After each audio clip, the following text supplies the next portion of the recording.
Salut, aujourd'hui je suis à Abel Tasman en Nouvelle-Zélande, j'ai enfin atteint l'île du Sud et comme vous pouvez le voir, le soleil est revenu, il fait beau. Vraiment ça change la vie parce que ça commence à être un petit peu lourd toute cette pluie.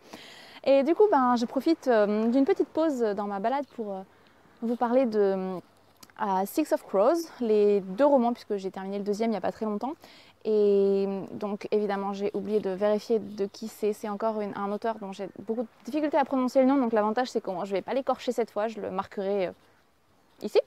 Euh, donc cette série c'est en 2 volumes, ça raconte l'histoire de six jeunes, donc ils ont autour de 17 ans à peu près, malfrats qui vivent dans une cité appelée Ketterdam et une nouvelle drogue fait son apparition qui altère complètement les compétences d'un certain type de people, oh mon dieu, ça c'est ce qui arrive quand on reste trop longtemps dans un pays anglophone. Donc ça altère les compétences d'un certain type de personnes qui sont nommées les Grisha, qui ont des pouvoirs. Et en fait cette drogue les rend vachement plus puissants, mais aussi complètement addicts et extrêmement dangereux et plus vraiment en contrôle d'eux-mêmes, puisqu'ils font tout pour récupérer la drogue. Donc ce groupe de 6 personnes va être chargé de récupérer l'inventeur de cette drogue pour sécuriser un petit peu la production et essayer de trouver un antidote. Et pour être tout à fait honnête, j'ai vraiment adoré cette série et ça m'a un petit peu fait penser à Ocean Eleven, mais avec de la magie et des personnages vachement plus sympas, dans un univers beaucoup plus intéressant que celui du film. Mais c'est un petit peu le concept en fait, on est souvent surpris, il y a beaucoup de manigances et de plans un peu abracadabrants.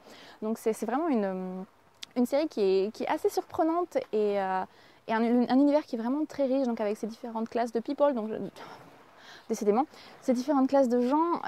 Donc je parlais des Grisha, mais il y en a beaucoup d'autres, ce qui fait qu'il y a une très bonne représentation avec des personnes de couleur. Mais c'est pas la seule chose, il y a aussi une très bonne représentation, comme d'habitude c'est un sujet qui me tient à cœur, vous l'aurez compris, mais LGBT. Il y a des personnages féminins autant que des personnages masculins et ils sont tout aussi intéressants, voire parfois plus pour certains. Donc il y a vraiment toute une gamme de personnages vraiment fascinants et aux histoires, aux origines diverses. Leurs histoires sont souvent très dures puisque ils ne se sont pas retrouvés brigands pour rien. Et c'est pas du tout présenté de manière positive ou quoi que ce soit ce qui leur est arrivé. Les sujets en lien avec leur histoire sont traités de manière vraiment dure, comme ils devraient l'être. Donc ça parle un petit peu de prostitution, d'épidémie, de beaucoup de choses. Et c'est vraiment présenté de manière dure. C'était vraiment intéressant de découvrir ces personnages, d'autant plus que ce sont vraiment des malfrats. Ils ont un bon fond évidemment, il faut qu'on puisse s'attacher à eux, qu'on puisse s'identifier aux personnages pour apprécier l'histoire, mais ça reste des gens qui sont quand même des assassins, des voleurs, ce genre de choses. Donc c'est vraiment, c'est pas caché, c'est pas dissimulé. C'est vraiment clair et net, marqué noir sur blanc. Donc c'était assez intéressant de voir ce genre de personnage. Pardon. Donc il y a aussi, je parlais tout à l'heure de représentation, mais on a aussi la représentation de personnages qui sont en handicap. Je ne sais pas exactement comment dire, bref.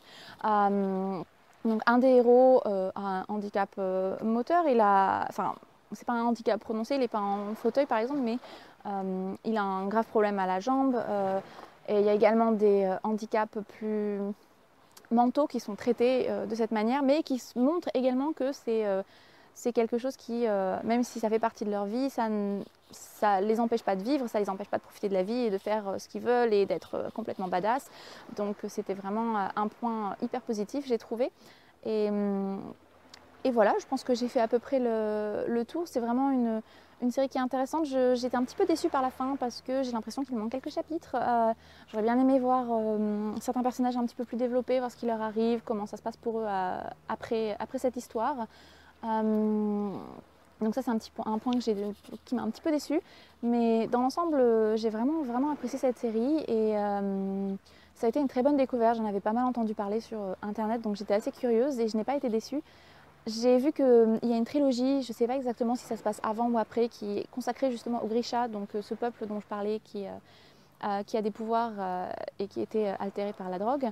Et Et du coup, je pense que je vais continuer avec cette série si je peux la trouver, parce que ça doit être assez intéressant, je pense, d'explorer un petit peu plus l'univers à ce niveau-là. Et voilà, donc pour résumer, c'est vraiment un roman qui a une intrigue complexe avec énormément de rebondissements, des personnages qui sont vraiment attachants et tout en étant des malfrats et du coup c'est assez intéressant. Il y a beaucoup de, enfin les relations entre les personnages sont bien développées, sont vraiment bien traitées. Chaque action a des conséquences, que ce soit mentales pour les personnages ou alors des conséquences sur l'histoire, sur ce qui se passe.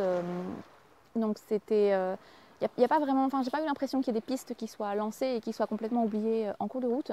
Donc non vraiment, c'était une histoire qui est rondement menée et je vais très certainement enchaîner avec la trilogie de Grisha quand je peux la trouver. Donc là, j'ai encore pas mal de lectures en cours. Enfin, je me suis remise à All for the Game. Voilà, hein, quand je dis que j'ai eu un coup de cœur dessus.